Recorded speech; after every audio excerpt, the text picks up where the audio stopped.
You're listening to the Full Court Press with your host, Drew Duncan. Don't you dare touch that dial.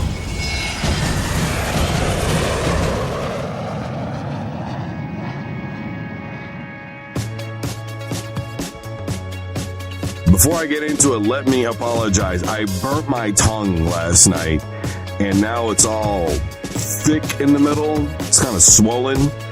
As a result, I'm just not able to properly enunciate all of my words, but just work with me today. I tell you what we're not going to talk about today. We're not going to talk about Conor McGregor and Floyd Mayweather. Matter of fact, we're probably not going to talk about that on this program until August 25th.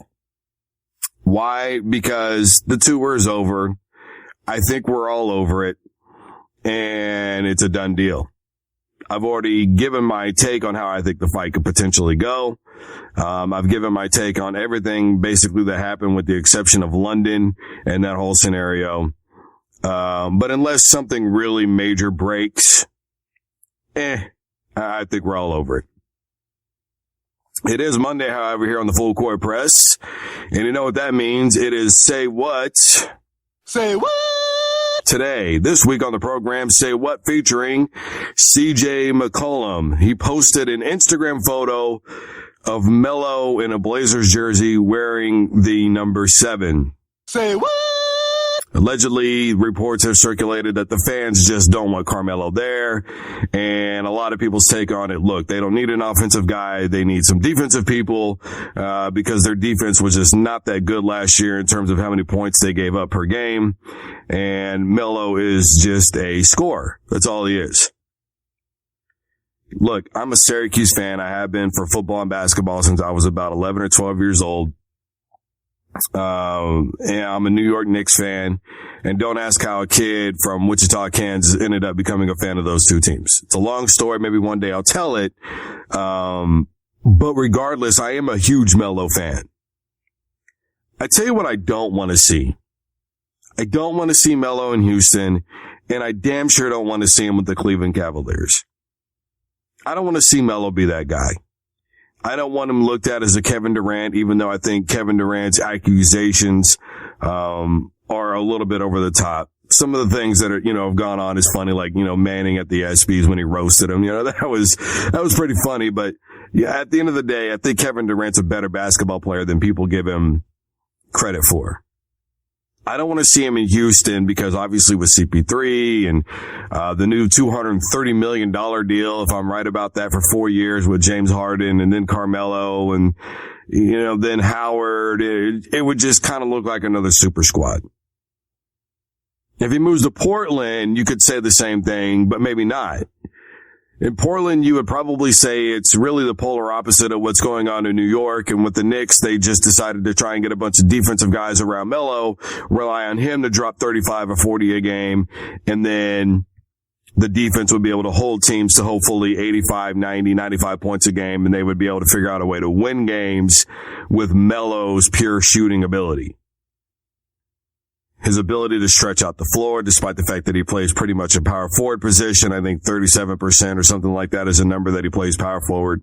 I don't know if he would disrupt what's going on in Portland or not. But I think Portland would be doing the opposite because they would look at it and go, okay, we're not going to be able to get any big time defenders over here. So what we're going to do is we're going to try and get a whole lot of offensive power. And in high scoring games, Lillard won't have to carry the team. McCollum won't have to carry the team. And these guys will be able to hang with anybody in the Western Conference Finals. And let's be honest, it would put them in a far better position than they are now. Now they're just a team with a lot of fight and a lot of grit. They're a team that's having to struggle to work their way through. And they're finding ways to get it done, but they probably won't be anything better than a 5th seed. With Carmelo, they could easily move into that 3rd seed position. They would contest with Oklahoma City and Russell Westbrook. They would be now in a position to align themselves against the San Antonio Spurs and Kawhi Leonard. And of course, depending on where they're at in the brackets, they would really put themselves in good position to play the Golden State Warriors in a Western Conference Finals as opposed to that 1st or 2nd round. I think the two best teams in the Western Conference are the San Antonio Spurs and the Golden State Warriors. I think the best player in the NBA plays for the San Antonio Spurs, and that's Kawhi Leonard. You can argue with me all you want to on that. But to be perfectly honest with you, all I needed to see was them up by 25 points until he went down. And Kawhi was lighting it up. He was doing everything in that basketball game. There was literally nothing that he wasn't doing. Kawhi's the guy in San Antonio. And to me, he was the MVP of the NBA. I don't know why that guy flies under the radar the way he does. But the point is this. With the addition of Carmelo Anthony and the firepower that you would get on offense, you could go out and find a medium-type defender or two and have those guys come in clutch situations where you would now have Melo, McCollum, and Lillard on the floor. And then you could put in two guys who can't really score, but between the two of them, they make a great little pair of defenders. I don't know who, but you could find somebody. And even if you can't, the addition of Melo gives you an extra 30 points a game automatically. Obviously, the situation becomes whether or not Melo can stay healthy. That's the problem. It's been that way since he was a Nugget. It was like that when he was in New York. But I think for me, the situation is Carmelo is just clearly not happy in New York. And neither is Porzingis. And if your two best guys aren't happy, what do you do? What do you honestly do with that situation? Because according to Phil Jackson, Porzingis didn't even show up to meetings after the season was over. He claims he's never had it happen. And Carmelo said something in the middle of the season last year where he said, you know, if we win, it's a team effort. If we lose, it's my fault.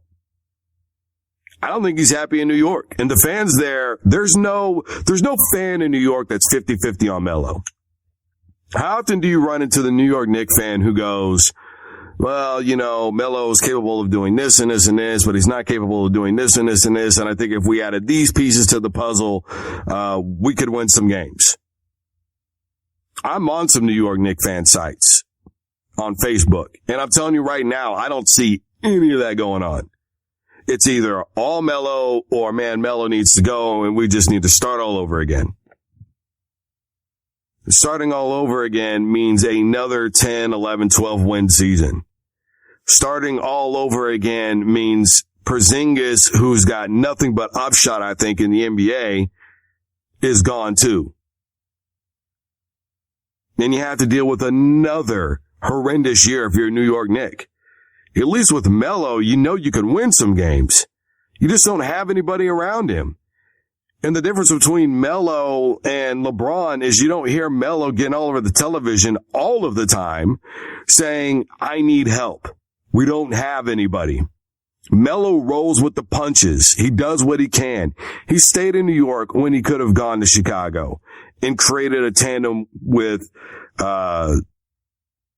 Derrick Rose. And instead, Derrick Rose ends up finding a way to New York. And we all saw how the result of that is. No more Melo means no more Porzingis means no more Derrick Rose. And I don't think, honestly, New York fans will miss any of them except for maybe Porzingis. The front office is a mess.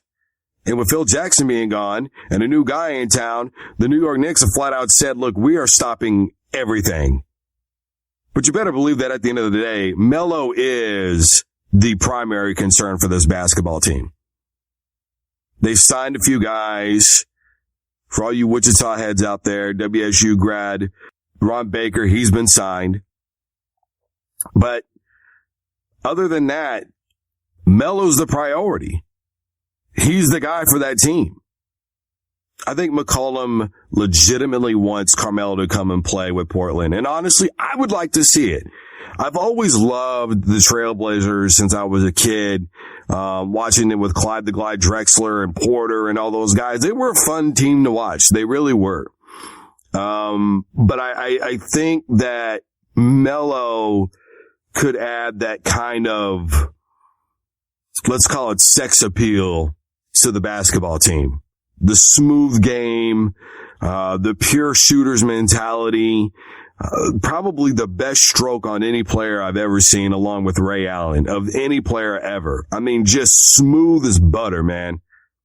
And the rest of the team kind of keeps that gritty, hard-nosed mentality that goes along with being in Rip City and the fans and the way that they are there. I think Melo could do some great things there. I think he's a better opportunity than they think. Melo can play within a system. Look how he did in the Olympics. Scored more points than anybody on that team. And LeBron James even came out and said, hey, look, Carmelo was the leader of this team, guys. He really was, on and off the court. No matter where Melo goes, he's probably going to be looked at as a jump ship guy. But if you were him, would you be happy too? Phil Jackson has been so out in the open before he left about Melo not being this and Melo not being that, and we need to think about what we're going to do with Carmelo, and he's got to decide his future, and so do we. And I just, so openly critical of this dude that after a while you just go, man, think about it. If your boss was walking around telling everybody at work that you're this and you're that, and we don't really know what we're going to do with him, because it's really not anybody's business. It's all in-house anyways. But, of course, we're reporters, and so we're going to ask, and there's a way to say it, and I don't think Phil Jackson said it the way he needed to be said. No, we don't like it when people try and play dumb with us either, but come on, let's be honest. Carmelo deserved better treatment. Who knows what Carmelo's going to do?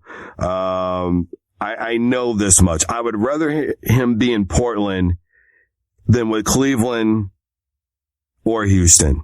In Portland, I think Melo would still have an opportunity to shine. In Portland, I think that Melo would still be seen as a leader. Maybe not the leader of that team, but a leader. There would be guys around him that are a little bit younger. Granted, it would only be for a year, but when the contract comes back up, who knows what the possibilities are.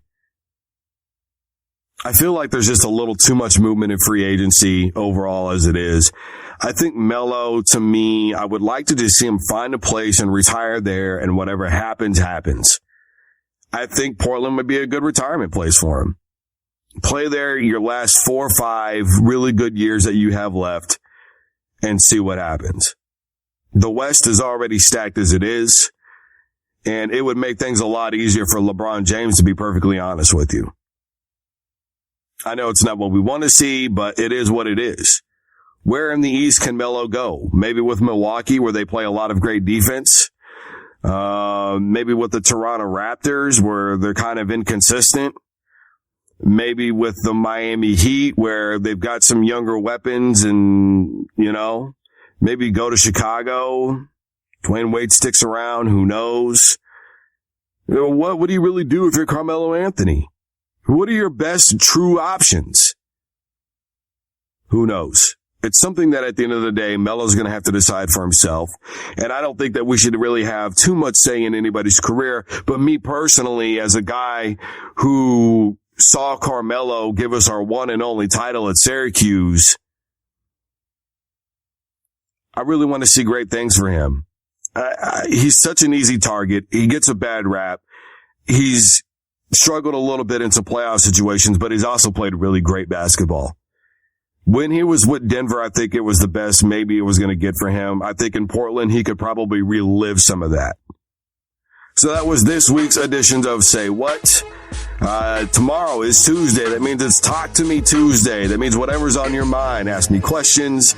Give your opinion. You can tweet me at DrewDuncan83. You can also get me on Facebook at DrewDuncan83 and Instagram at DrewDuncan83. You can find me in all of those avenues and get your comments read live over the show, or I will give my opinion on your question. You've been listening to the official Full Court Press podcast, hosted by myself, Drew Duncan. Don't forget, you can always find me on Twitter. That's at DrewDuncan83. Of course, the official Full Court Press podcast is on Facebook. You can also reach me there at DrewDuncan83 as well. For all you Instagrammers, I am on there at DrewDuncan83. Thank you so much for tuning in.